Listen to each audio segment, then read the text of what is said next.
दोस्तों आज की इस वीडियो में हम देखेंगे कि ITI क्या है और इसकी पढ़ाई किस तरह से की जाती है। क्या आपने पहले कभी ITI के बारे में सुना है? लोग अक्सर ITI और IIT में कंफ्यूज हो जाते हैं। ऐसा इसलिए क्योंकि दोनों ही शब्दों में सिर्फ आई की प्लेसमेंट की जाती है। माना कि दोनों ही टेक्नोलॉजी फील्ड से संबंधित है, लेकिन जहाँ IIT एक प्रीमियर टेक्नोलॉजी इंस्टीट्यूट है जो कि बीटेक, एमटेक और PhD जैसे रिसर्च ओरिजिनेटेड चीजें पढ़ाई जाती हैं, वहीं IIT एक ट्रेनिंग इंस्टीट्यूट है जहां पर थियरी सब्जेक्ट के मुकाबले प्रैक्टिकल पर ज्यादा ध्यान दिया जाता है।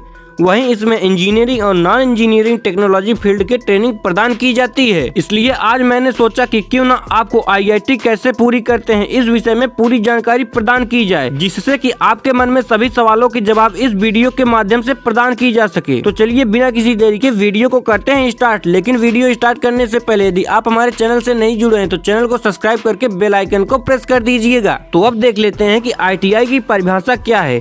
ITI एक प्रकार का इंडस्ट्रियल ट्रेनिंग इंस्टीट्यूट होता है जिन्हें ITI भी कहा जाता है। ये ट्रेनिंग प्रदान करता है दोनों इंजीनियरिंग और नॉन इंजीनियरिंग टेक्नोलॉजी फील्ड्स में। ITI बनाने का मुख्य उद्देश्य क्या हो सकता है?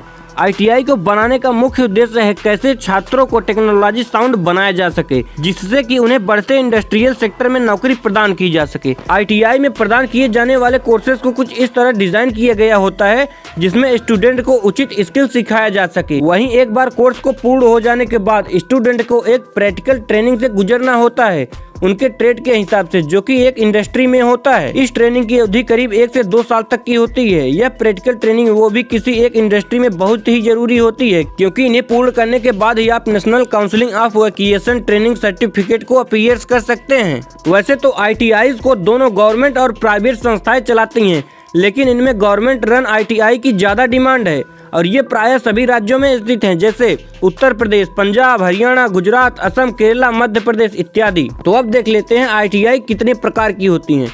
ITI मुख्य रूप से 2 प्रकार की होती हैं। पहला इंजीनियरिंग ट्रेड, दूसरा नॉन इंजीनियरिंग ट्रेड।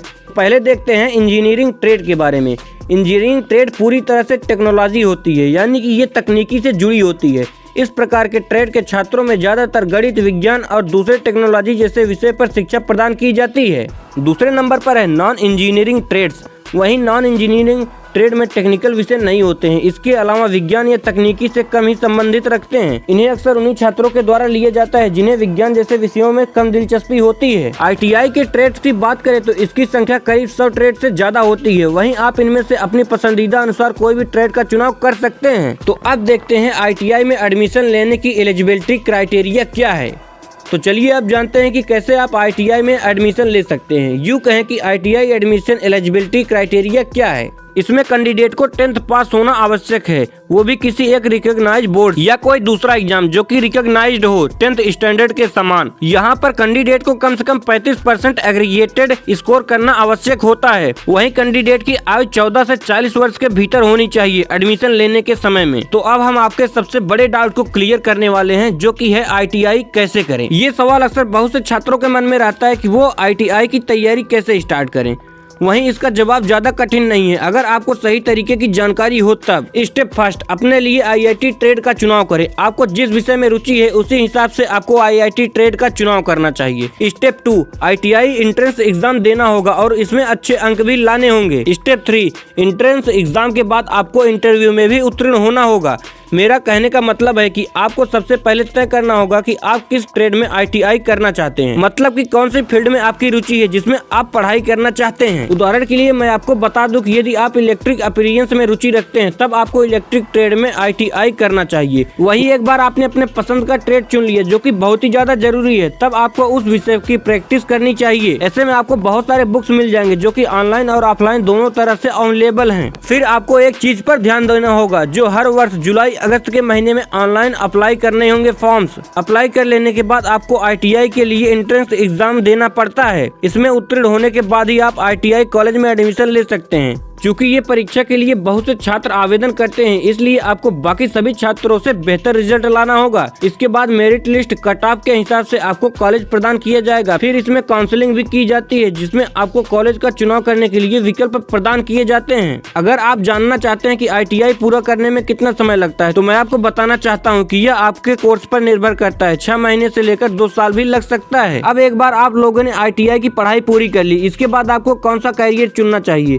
किसी कैरियर में ज्यादा विकल्प होते हैं, आपको कौन सा कैरियर सही रहेगा। ITI कर लेने के बाद आप किसी भी टेक्नोलॉजी और नॉन टेक्नोलॉजी सेक्टर में काम कर सकते हैं, आपके एक्सपर्टी के हिसाब से। वैसे तो ITI स्टूडेंट के सामने बहुत से विकल्प होते हैं, जैसे प्राइवेट जॉब, गवर्नमेंट जॉब। वहीं इसमें आपको किस प्रकार का काम करना है, कितनी सैलरी मिलेगी, जहां पर पोस्टिंग होगी, ये सभी चीजों पर आप जॉब पर निर्भर करता है। कि इसकी पूरी जानकारी के लिए आपको इस वीडियो को देखना ही होगा। तो दोस्तों अब वो सवाल देख लेते हैं जिसके लिए आप ये वीडियो अभी तक देख रहे हैं, कि ITI करने के बाद आपको कितनी सैलरी मिलती है। ये सवाल कि ITI करने के बाद आपको कितनी सैलरी मिलती है, इसका कोई सीधा सा जवाब तो नहीं है। मेरा कहने का मतलब ये है कि आपके काम और अनुभव पर निर्भर करता है। वहीं ये सैलरी गवर्नमेंट जॉब और प्राइवेट जॉब के लिए अलग अलग होती हैं, लेकिन फिर भी एक अनुमान के हिसाब से बताया जाए तो इसमें शुरू में आपको 10,000 से 15,000 के बीच में आपको सैलरी दी जाती है। वहीं आपने यदि कोई दूसरा सर्टिफिकेशन किया है, तब आपको ऐसे में थोड़ा ज्यादा पेमेंट मिल सकता है। तो दोस्तों ITI से जुड़ी ये जानकारी आपको कैसी लगी, कमेंट बॉक्स में हमें जरूर बताइएगा। दोस्तों यदि आप भी पढ़ाई लिखाई में थोड़े कमजोर हैं, तो आप इस कोर्स को कर सकते हैं और अपना एक अच्छा करियर बना सकते हैं। यदि ये वीडियो आपको पसंद आई हो तो वीडियो को लाइक और चैनल को सब्सक्राइब जरूर कर दीजिएगा।